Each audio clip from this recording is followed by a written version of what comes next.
Over the years, we've showcased a number of collectors, people who filled their home with beer memorabilia, miniature Corvettes, Cat, and Winnie the Pooh figurines. This morning, we take you to Green Bay, where one man, as Danielle Cotto discovered, has taken his love for a card game to a whole new level.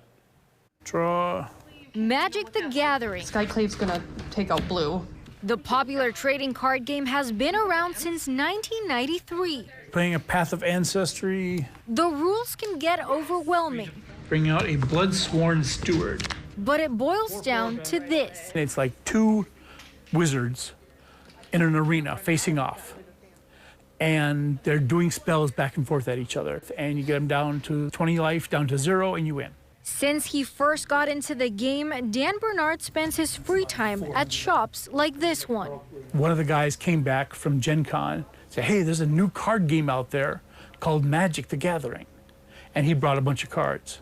And that was in summer of 1995. The hobby can get pricey. There are just tens of thousands of different cards.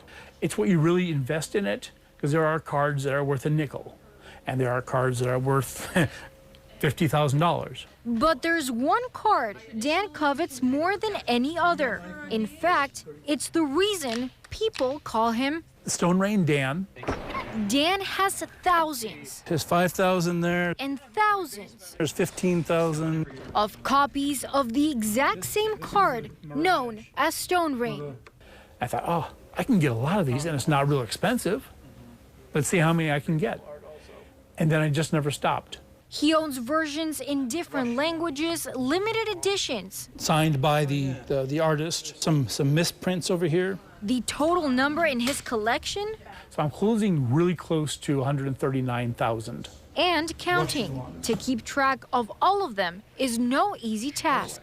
I keep everything sorted out by edition, and I keep an exact count of exactly how many I have of each. The pinnacle of his collection, a limited edition test print. There's only 2 of those in existence, and I have 1.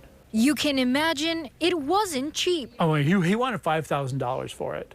I ended up paying for it with shipping and everything, so. In the Magic community, Dan's become sort of a celebrity. That is is true. And when I go places, local gaming stores know me, and they set them aside for me. Nome, I think, has a little box here set aside that just has my name. Everywhere he goes. I went out to visit my daughter out in North Dakota. Fargo, North Dakota now has no Stone Rains. Because of you? Because of me. His collection grows. That's how the game goes. He's even traveled across the nation for tournaments. Because a lot of times I will go to the big conventions. I'll still be in my judge uniform. And I go up to see, talk to vendors. Do you have any Stone Rains? They look at me. You're the Stone Rain judge.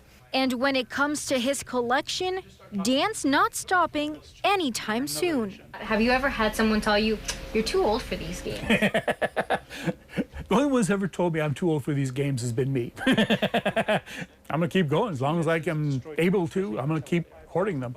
That's usually if they have